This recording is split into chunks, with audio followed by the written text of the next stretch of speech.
गोपाल, राधे राधे। अभी पूरे भारतवर्ष में गौ सम्मान आह्वान अभियान जो राष्ट्रव्यापी अलग अलग प्रांतों में चल रहा है। हमारे संत इस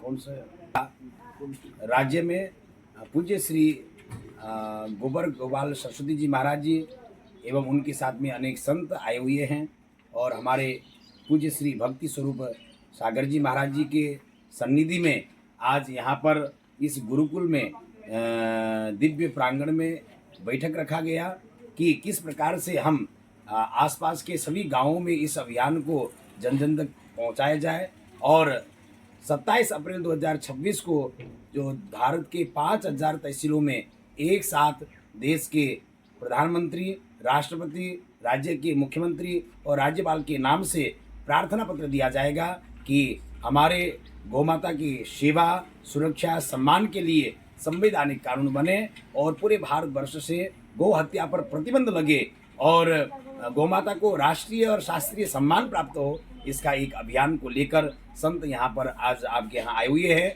आपके सोशल मीडिया के माध्यम से गौ सम्मान आह्वान अभियान जगह का प्रचार प्रसार हो, जन जन तक ये संदेश पहुँचे और गौ के प्रति सबकी भावना जगे, यही कामना है। जय गौ माता, जय गोपाल। तो সনাতন ধর্মের প্রতীক হিসেবে গাভী সুরক্ষা, গাভী সেবা এটা বিশেষ সকল সনাতনেরই কর্তব্য। সেজন্য দুইজন সন্ত এসছেন, আমাদের চন্দ্রমা দাস জি মহারাজ এবং গোবর গোপাল জি মহারাজ।